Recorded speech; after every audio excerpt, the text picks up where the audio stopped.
परमेश्वर के सामने सच्चे मन से आए, डरते हुए आए, कांपते आए। वो जीवित परमेश्वर है, वो जिंदा खुदा है, वो जीवित परमेश्वर है हमारा।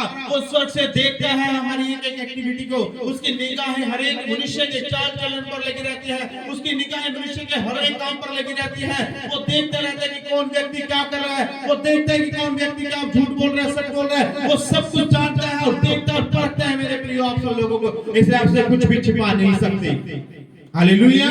तो इसलिए परमेश्वर के झूठ बोलने की कोशिश ना करे, नहीं तो लेखा देना पड़ेगा आपको। यदि झूठ बोलोगे परमेश्वर लेखा लेगा आप लोगों से। यहाँ हनन्याह और सफीरा ने क्या किया? झूठ बोला।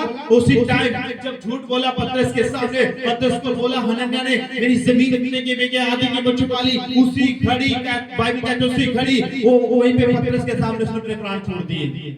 और लगभग 3 घंटे के बाद उसकी पत्नी आई और उसकी पत्नी से पूछा पतरस से, क्या जितने में तेरा पति बोल रहा है कि जमीन इतने की बिकी, क्या वाकई में इतने की जमीन बिकी है? उसकी पत्नी ने भी अपने पति का साथ दिया और उसकी पत्नी ने भी बोला अपने पति की बात में आकर, हाँ इतने की बिकी है। और उसी घड़ी उसकी पत्नी ने भी वहीं पर पतरस के चरणों में गिरकर प्राण त्याग दिए। यानी कि उसके प्राण कैसे चले गए? वो परमेश्वर। हालेलुया।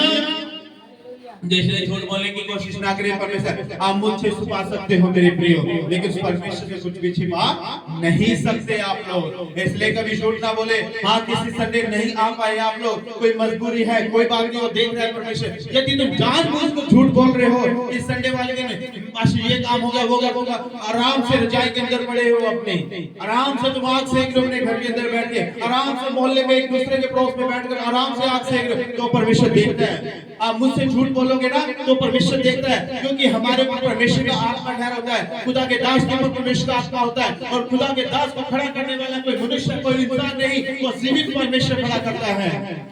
हालेलुया।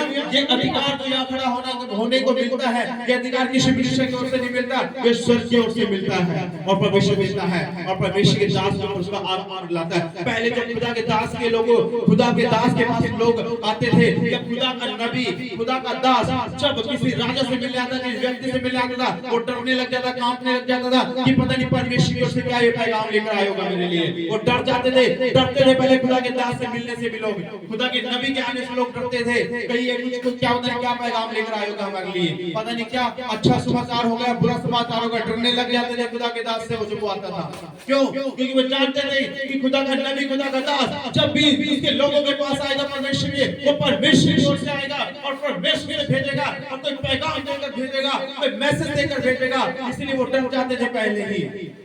हालेलुया। खुदा का दास जो होता है वो उसको हल्के में ना ले, उसके सामने झूठ ना बोले। कभी बाइबल में लिखा है कि अपने अगुवे के अधीन रहो, अपने अगुवे के अधीन रहो, उसका कहना मानो, उसे झूठ ना बोलो, क्योंकि उससे झूठ बोलोगे तो परमेश्वर से झूठ बोलोगे। हालेलुया। क्यों? उसको खड़ा करने वाला परमेश्वर, उसके ऊपर परमेश्वर का आत्मा मंडलाता है मेरे प्रिय। हालेलुया। प्रभु का धन्यवाद करते हैं। बहुत से लोग 10 मास की चोरी करके और झूठ बोलते हैं फिर बाद में। हालेलुया। मलाकी की किताब 3 अध्याय और